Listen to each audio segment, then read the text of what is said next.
अस्सलाम वालेकुम। Myself Jawad Iqbal, Allied school Chauburji campus. बेटा आज का हमारा टॉपिक है polar and non polar compounds. ठीक है, तो बेटा हम पहले पढ़ चुके हैं कोवलेंट कंपाउंड्स, हमारे पास आयोनिक कंपाउंड, उनके बारे में हम अच्छे तरीके से डिस्कस कर चुके हैं।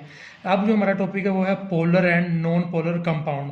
तो बेटा पोलर मीन पोल तब बनता है किसी चीज़ का, ये वर्ड पोलर पोल से निकला। पोल मीन एक तरफ पॉजिटिव चार्ज है, दूसरी तरफ नेगेटिव चार्ज है। तो बेटा अगर एक तरफ पॉजिटिव चार्ज है, दूसरी तरफ नेगेटिव चार्ज है, इसका मतलब उनमें इलेक्ट्रोनेगेटिविटी का डिफरेंस मौजूद है।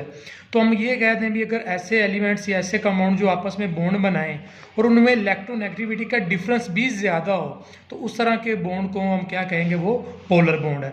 तो हम इस डिस्कस करते हैं इसका फिर। As discussed earlier, the polarity in a chemical bond is due to difference in electronegativities of the bonded atoms। ठीक है, तो बेटा बॉन्डेड एटम में उनमें इलेक्ट्रोनेगेटिविटी का डिफरेंस हो तो पॉलिंग स्केल। बेटा पॉलिंग एक साइंसदान था, उसने इलेक्ट्रोनेगेटिविटीज़ को डिज़ाइन किया था। इलेक्ट्रोनेगेटिविटी हर एक एलिमेंट को उसकी इलेक्ट्रोनेगेटिविटी दी थी। Fluorine has been given an electronegativity value of 4। तो बेटा जितने भी एलिमेंट्स हैं उनमें सबसे ज़्यादा इलेक्ट्रोनेगेटिव अगर किसी की है इलेक्ट्रोनेगेटिविटी तो वो फ्लोरीन है। तो वो कितनी, उसकी इलेक्ट्रोनेगेटिविटी 4। तो बेटा ये क्वेश्चन आप लोगों को एमसीक्यूज में ये पूछा जा सकता है, अभी बताएं सबसे ज़्यादा हाईएस्ट इलेक्ट्रोनेगेटिविटी किसकी होती है, तो आपने बताना है फ्लोरीन की। और ये भी पूछा जा सकता है कितनी होती है, तो आपने बताना है 4 होती है। The values for other elements are calculated relative to it. Properties of non polar and polar covalent compounds differ to some extent. ठीक है बेटा, वो कह रहा पोलैरिटी जो नॉन पोलर और पोलर कोवलेंट कंपाउंड्स उनमें इलेक्ट्रोनेगेटिविटी का डिफरेंस होता है और इनकी जो केमिकल प्रॉपर्टीज होती हैं वो भी क्या होती हैं, डिफरेंट होती हैं। तो कैसे डिफरेंट होती हैं और देखते हैं वो।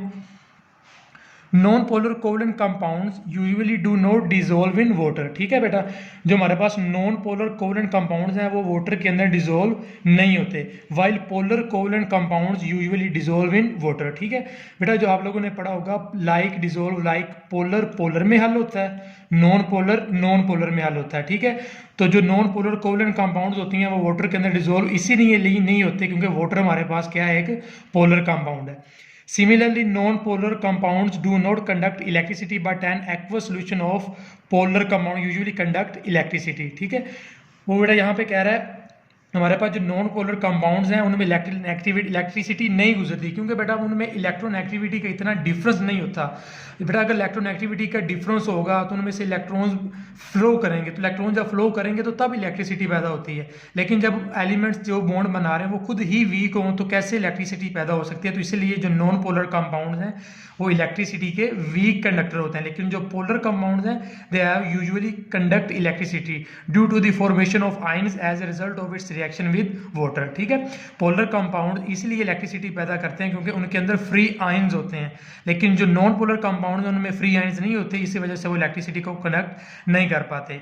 फिर उसके बाद बेटा हमारा जो नेक्स्ट टॉपिक है वो है कोऑर्डिनेट कोवलेंट कंपाउंड। तो कोऑर्डिनेट कोवलेंट बॉन्ड हम पढ़ चुके हैं, लेकिन आज हम पढ़ेंगे कोऑर्डिनेट कोवलेंट कंपाउंड्स क्या होते हैं।